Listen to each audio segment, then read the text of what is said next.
Gempel est un reporter qui travaille pour le journal de l'Illustration à partir de 1904. Donc il entre dans ce journal, il a 26 ans. Et cette même année est inventé le premier procédé industriel de photographie couleur, qui va avoir pour nom l'autochrome et qui est inventé par les frères Lumière. Et 3 ans plus tard, donc en 1907, lorsque les premières autochromes sortent des usines Lumière, le directeur de l'Illustration va comprendre très rapidement l'enjeu que représente la publication d'images en couleur pour finalement faire passer son journal dans une nouvelle phase qui va être celle du journalisme illustré. Et donc Auguste Lumière donne une conférence sur le procédé autochrome qui va être rapportée dans le journal du 15 juin par Léon Gempel lui-même. Et dans ce même numéro de l'Illustration, on apprend l'arrivée des souverains du Danemark et ils vont demander donc à ce que le reporter photographe de l'Illustration vienne faire leur portrait.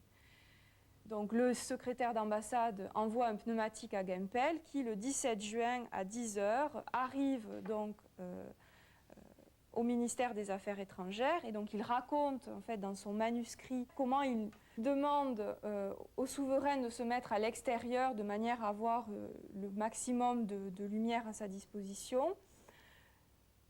Il utilise un appareil sur pied puisque l'autochrome ne permettait pas de faire de la photographie instantanée. Et il raconte comment il s'excuse auprès du souverain de l'obliger à quelques secondes d'immobilité. C'est en fait la première image d'actualité qui soit publiée en couleur naturelle. Era a época em que a Europa dominava o mundo e todos os países do velho continente eram governados por reis e rainhas, com exceção da França. A rainha Vitória morre em Londres em 1901, após ter reinado 67 anos. A avó da Europa tinha laços de sangue com toda a realeza do continente. A partir daí, o vento da história muda de direção. Em 1908, o rei de Portugal é assassinado. 1913, o rei da Grécia é vítima de um atentado. Um ano depois, o assassinato de Francisco Ferdinando desencadeia a Primeira Guerra Mundial e abala a Europa. Em 1917, a Revolução Russa expulsa do trono o czar Nikolai Romanov, casado com a neta da rainha Vitória. Em 1918, é proclamada a República na Alemanha, após a abdicação de Guilherme II, outro descendente da rainha Vitória. O fim da Grande Guerra consagra o triunfo das democracias parlamentares na Europa e o aparecimento de uma ordem mundial dominada pelos Estados Unidos. A invenção dos irmãos Lumière apresenta um defeito. O longo tempo de abertura não permite fotografar nada em movimento. Em 1913, Léon Gempel apresenta placas sensíveis para centésimos de segundos. O autocromo foi usado por mais de 30 anos. La première difficulté des frères Lumière pour créer l'autochrome a été de constituer un réseau de particules colorées sur une plaque de verre. Pour ça, les frères Lumière ont pris de la fécule de pomme de terre qui a de très bonnes propriétés. Pour avoir un réseau fin, les frères Lumière ne devaient conserver que la fécule d'une taille d'environ 10 à 15 microns. Il fallait donc filtrer ce réseau.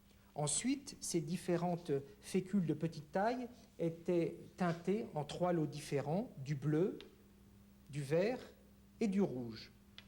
Ces 3 couleurs étaient ensuite mélangées pour former une couleur neutre, gris-noir, que vous avez ici. La fabrication de la plaque autochrome consistait à prendre une plaque de verre, à l'enduire d'un vernis, et pendant que ce vernis était encore poisseux, de le recouvrir du mélange des 3 fécules.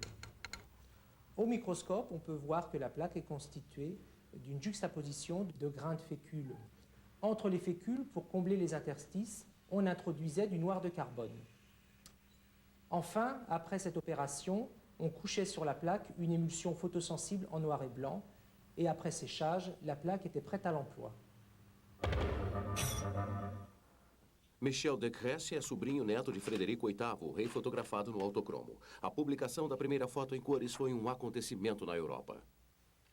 Cette photo a excité la jalousie de l'empereur d'Allemagne, le fameux Kaiser Guillaume II, parce que il y avait eu un essai raté de photos en couleur à la même époque et il aurait bien voulu être à la place des rois danois.